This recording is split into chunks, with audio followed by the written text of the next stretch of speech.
নমস্কাৰ সকলোকে পুনৰবাৰ মোৰ চেনেললৈ স্বাগতম জনাই লৈ আহিছোঁ আজিৰ দিনটো ৰাশিফল। আজি হৈছে 12 মে 2025 অসমীয়া 28 বহাগ সোমবাৰ। আজি সূৰ্যোদয় সময় পুৱা 4:23 আৰু সূৰ্যাস্ত সময় 5:50। আজি হৈছে পূৰ্ণিমা তিথি আৰু শুক্লপক্ষ। আজিৰ দিনটোৰ প্ৰথম ৰাশি হ'ল মেঘ ৰাশি। আপোনাৰ পৰিয়ালৰ মৰম আৰু সম্প্ৰীতি থাকিব। চৰকাৰী কৰ্মচাৰীয়ে হয়তো ডাঙৰ পদ পাব। আনৰ পৰামৰ্শৰ পৰিৱৰ্তে নিজৰ পৰিকল্পনা অগ্ৰাধিকাৰ দিয়া উচিত। আপোনজনক লগ পাব পাৰে। ব্যৱসায়ত আপুনি উল্লেখযোগ্য প্ৰকল্প পাব পাৰে। বৃষ ৰাশি। নৱবিবাহিত দম্পতীয়ে আজি বহু ৰোমান্টিক মুহূৰ্ত কটাব। কৰ্মক্ষেত্ৰত মনোযোগ বজাই ৰাখক। ভাই ভনীৰ লগত মিলাপ্ৰীতি আৰু হাঁহি উপভোগ কৰিব। সন্তানে মাক দেউতাকৰ কথা মানিব। বৃদ্ধসকলৰ স্বাস্থ্যৰ যত্ন লওক। মিথুন ৰাশি। ব্যক্তিগত বিষয়ৰ সন্দৰ্ভত ডাঙৰ ৰিস্ক ল'ব নালাগে। বিপৰীত লিংগৰ মানুহ আপোনাৰ প্ৰতি যথেষ্ট আকৰ্ষিত হ'ব। ঘৰুৱা আৰু সামাজিক কামত আপোনাৰ অৱদানক ৰাইজে শলাগ ল'ব। শিশুৰ প্ৰতি আপোনাৰ মোহ বাঢ়িব। ঘৰৰ পৰিৱেশ সুখদায়ক হ'ব। কৰ্কট ৰাশি। আৱেগৰ সলনি প্ৰজ্ঞাৰে কাম কৰিলে আপোনাৰ বাবে লাভজনক হ'ব। কথা বতৰাৰ সময়ত শব্দৰ শিষ্টাচাৰৰ লগত সাৱধান হওক। প্ৰিয় বন্ধুৰ পৰা আপুনি বিপদৰ সন্মুখীন হ'ব পাৰে। ভ্ৰমণৰ সময়ত অসুবিধা হোৱাৰ সম্ভাৱনা আছে। এটা অজ্ঞাত ভয়ে আপোনাক অসুবিধা দিব পাৰে। সিংহ ৰাশি।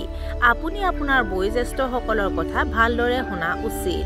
উৰা বাতৰি এৰাই চলিবলৈ চেষ্টা কৰক। ছ'চিয়েল মিডিয়াত সাৱধান হওক। আপোনাৰ কেৰিয়াৰৰ সন্দৰ্ভত নতুন পথ মুকলি হ'ব পাৰে। আপোনাৰ অগ্ৰগতিৰ বাবে আপোনাৰ ঊৰ্ধ্বতম বিষয়াসকল অতিশয় উৎসাহিত হ'ব। কন্যা ৰাশি। কৰ্মৰত পেছাদাৰীসকলে হয়তো টকাৰ প্ৰৱাহক লৈ অলপ চিন্তিত হৈ পৰিছে। বিনিয়োগৰ বাবে এইটো এটা ভাল সময়। আপুনি ভৱিষ্যতৰ পৰিকল্পনা কৰিব। আপুনি ঘৰতে অনুশাসন বজাই ৰাখিবলৈ চেষ্টা কৰিব। আজি আপুনি অকলে আৰু শান্তিৰে সময় কটাবলৈ ভাল পাব। তুলা ৰাশি। কৰ্মক্ষেত্ৰত কৰ্মৰ চাপ পৰিব, যিটো আপোনাৰ মুখতো দেখা যাব। আপুনি হয়তো আপোনাৰ জীৱনৰ মূল্যবোধক লৈ যথেষ্ট গৌৰৱ অনুভৱ কৰিব। সন্ধিয়া পৰিয়ালৰ সদস্যৰ সৈতে কথা বতৰা ভাল পাব। আপোনাৰ কামত বহু দূৰলৈকে শলাগ লোৱা হ'ব। ঘৰ চাফা কৰি থাকোঁতে পুৰণি কিন্তু গুৰুত্বপূৰ্ণ কিবা এটা বিচাৰি পাব পাৰে। বৃশ্চিক ৰাশি।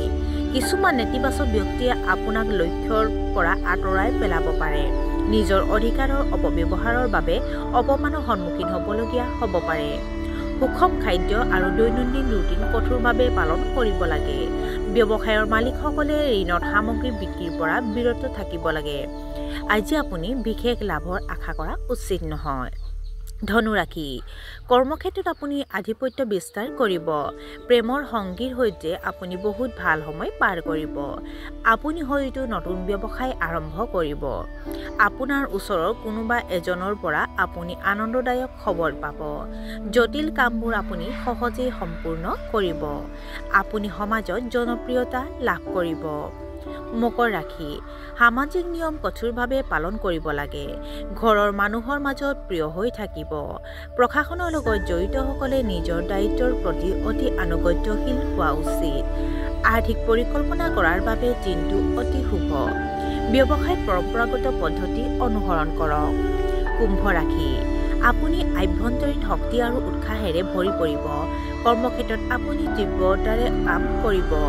আপোনাৰ স্বাস্থ্য অতি উত্তম হ'ব। কিছুমান ঘনিষ্ঠ মানুহে আপোনাক বিশ্বাসঘাতকতা কৰিব পাৰে। সেইবাবে মানুহে কোৱা কথাবোৰত বিশেষ গুৰুত্ব নিদিব। আৰু আজিৰ দিনটোৰ শেষৰ ৰাশিটো হ'ল মীন ৰাশি। আনক দুখ বিচাৰি সময় নষ্ট নকৰিব। কৰ্মৰত পেছাদাৰীসকলে সাৱধানে কাম কৰিব লাগে। অতি আত্মবিশ্বাসৰ বাবে আপোনাৰ কাম নষ্ট হ'ব পাৰে। ভাগ্য সম্পূৰ্ণৰূপে আপোনাৰ পক্ষত নাথাকিব।